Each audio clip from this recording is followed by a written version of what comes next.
Okay, probably my least favourite videos on the channel. Little update videos, but I like keeping you guys up to date with what's going on. This project wasn't going to reach YouTube until I had finished it, and it was just going to suddenly be the new Gecko head, but obviously you can see all the bits on this little plate in front of you. It's not printing properly, so there's not everything there that should be. It's really rough, and the most I've managed to get out of it after 4 prints is a test piece. Good news is, the design is perfect and I don't need to make any modifications to it. Bad news is, I think the resin is having some trouble adhering to itself, so I'm getting layer separation and delamination, which basically means that when it prints in the layers, the first 2 layers will stick, the third one will come loose, and then it will ruin the rest because everything else just wobbles when it prints. You can see what I mean by the state of the... Apart from the fact that I've left all the dots from the support material on because I haven't bothered to sand it. Like, this little piece here, that'll be from delamination, so will this weird flap, so are all these dodgy lines, but it works. I've glued it together rather than using the magnets that I was going to. I've got these nice tiny magnets here, 3mm in diameter if it will focus still, and then 0.5mm thick. They fit perfectly in the gaps that I made on the inside of the head. One on each side, obviously, so the faceplate sticks to the back of the head. There's one on the top, and then 2 on the bottom either side of here. You can actually see one of them through that gap. And then obviously the other one's here. This will fit on the original pegs. I've used the exact same hole that I used to make the previous heads. I just copied and pasted the hole over, basically. Nostrils are much deeper because I forgot to add backing to them, but I kind of prefer this. It looks a little more realistic. I might just add like a little piece of paper to the back. Magnet wise, there's 3 behind this bit of the mouth, or there will be on the final one. 1 in the centre, and then 2 either side. And then there's 1 magnet in each corner of the eyes. It basically means that I'm not going to have to keep changing heads for different expressions in stop motion, because these eyes, or these eyelids here, are going to have magnets on the inside of them. Very thin, little, possibly broken magnets. You can see these little square holes that I've cut out in the corner. And the idea is they'll be much easier to attach because the magnets will hold them in place. But yeah, they will just cover the eye, and I've got obviously these other ones here. This weird one here might not work as well. I completely forgot that a magnet still has to fit in it when I was designing it. But I've got magnetic paper, so maybe that'll be strong enough to stick. Anyway, the main thing with these new eyes and the new design, I don't have to add new eyes anymore to make him look around or have different facial expressions. The whole thing now is use this little tool and he can change his eye direction. This took a lot of time getting right. Anyone that's been on Discord calls with me will know just how much pain went into this. But yeah, it's going to be much easier for stop motion than the previous design was. I kind of wish I'd thought of this sooner. The head is also a little bit bigger because I think the head on the current one looks a bit small, especially compared to the original drawing I did. But yeah, the eyes won't be this small, the pupils. I actually have covers that I 3D printed, which are about 0.5mm thick. These things here I was going to paint black, and then they were just going to be glued on top of the bead,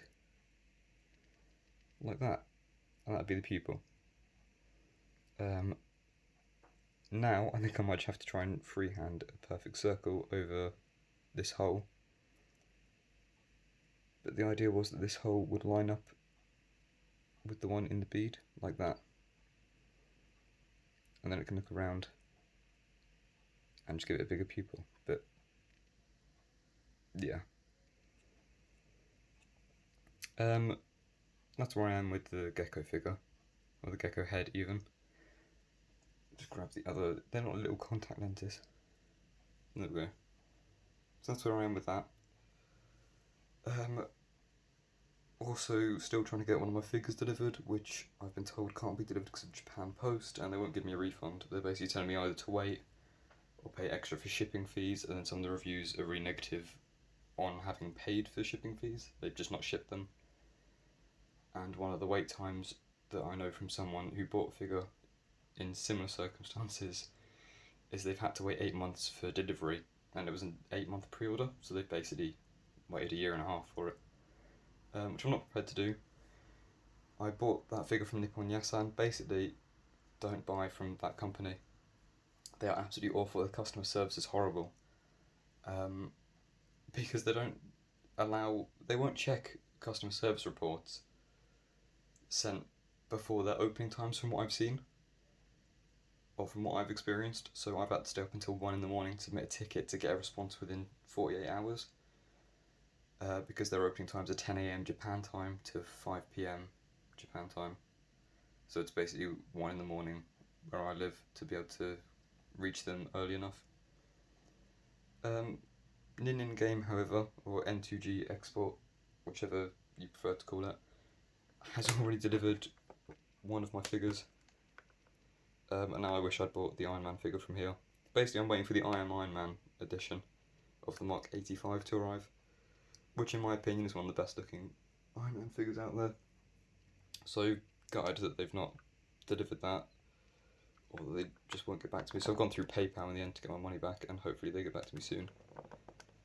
But no, this figure looks really good, and hopefully I can get it back in my hand luggage to do a stop motion with before I get back. I kind of thought you'd be able to see the flame effect through that, but you can see the red flame effect in the background.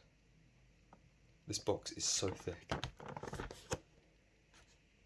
I can't even zoom my camera out enough to show you.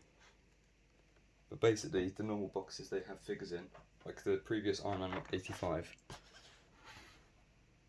this thing's more than twice the thickness of it. I have taken it out of the box and looked at it already. Very nice figure. I will do a stop motion with it as soon as I get the chance. Otherwise, I think that's about it for this video. Again, not entirely comfortable doing update videos because it means I've just got to talk and ramble a bit. I don't like writing scripts because then it sounds scripted, obviously.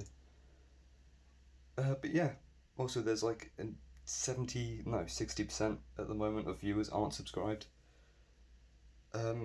We're currently almost on track to hit 1,000 by Christmas. I think we're about 2 out in terms of timelines. So if you're not subscribed and you're a regular viewer, please do. It would, you know what, it'd just be pretty cool. It means I can live stream again. And being able to live stream while I'm working on stuff would be really good. Honestly, just because lockdown and being in my room a lot at university, it also means that I can get back to what I was doing before YouTube changed their rules and regulations, which a lot of you have been here since, 2 years ago. So you were used to my live streams being like every Friday, and now it's none because I can't do any at all. But no, if you're new, please do subscribe because I'd love to be able to do live streams again. They were so nice, and the community that we have is really good. So you're very talkative, which is nice. But anyway, I'll see you guys in the next video, which will hopefully be either a finished version of this Gecko head or a review stop motion of some kind. See you in the next one.